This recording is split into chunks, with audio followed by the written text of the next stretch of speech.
राजा और जादुई प्रकाश का साम्राज्य। बहुत समय पहले मेहरान नाम के समृद्ध राज्य में धर्मवीर नामक एक बुद्धिमान और पराक्रमी राजा शासन करता था। राजा की वीरता और न्यायप्रियता के चर्चे दूर दूर तक फैले हुए थे, लेकिन उसके दिल में एक गहरी उदासी थी। उसके पास कोई उत्तराधिकारी नहीं था और राज ज्योतिषियों ने भविष्यवाणी की थी कि केवल जादुई प्रकाश के साम्राज्य से आशीर्वाद प्राप्त करने पर ही उसे संतान सुख प्राप्त होगा। जादुई प्रकाश का साम्राज्य एक रहस्यमय जगह थी जो आम लोगों की पहुंच से परे थी। कहा जाता था कि वह 7 पहाड़ों, 7 नदियों और 7 जादुई द्वारों के पीछे छिपा हुआ है।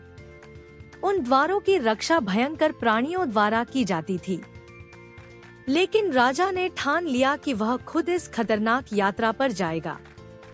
राजा की यात्रा शुरू हुई एक खतरनाक जंगल से। इस जंगल में हर पेड़ के पत्ते धीमी आवाज में बातें करते थे।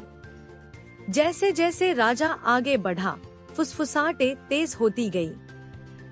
ये आवाजें राजा के मन में संदेह और डर पैदा करने लगी। अचानक जंगल में एक बूढ़ी औरत प्रकट हुई जो बेलों से ढकी हुई थी। उसने कहा, हे राजन, तुम इस श्रापित जंगल में क्यों आए हो? राजा ने दृढ़ता से उत्तर दिया, मैं जादुई प्रकाश के साम्राज्य की तलाश में हूँ।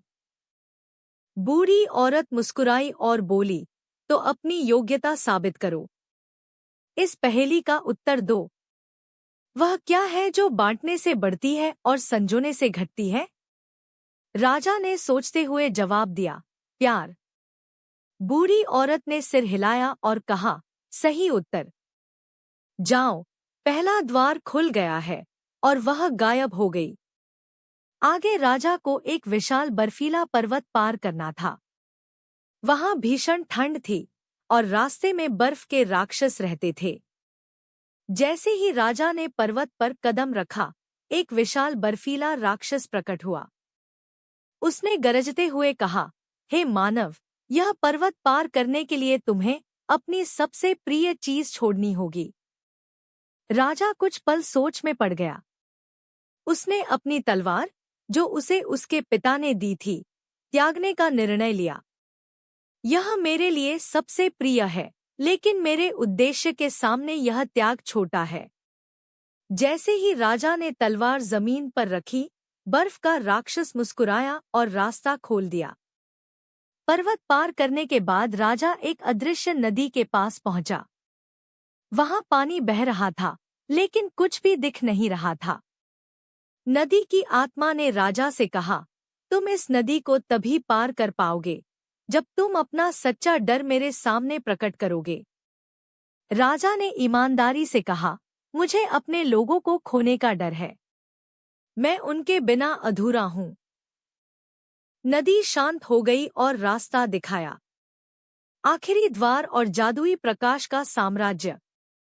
7 द्वारों को पार करने के बाद राजा जादुई प्रकाश के साम्राज्य पहुंचा। वहां उसे एक सुनहरी रोशनी में देवी प्रकट हुई। देवी ने कहा, हे राजा, तुमने अपने साहस, त्याग और सच्चाई से इन सभी बाधाओं को पार किया। तुम्हारा हृदय शुद्ध है। मैं तुम्हें आशीर्वाद देती हूँ कि तुम्हारे राज्य में खुशहाली रहेगी और तुम्हें संतान सुख प्राप्त होगा। राजा धन्यवाद देते हुए वापस अपने राज्य लौट आया। कुछ समय बाद रानी ने एक सुंदर पुत्र को जन्म दिया। राजा और उसका राज्य सदैव समृद्ध और खुशहाल रहा।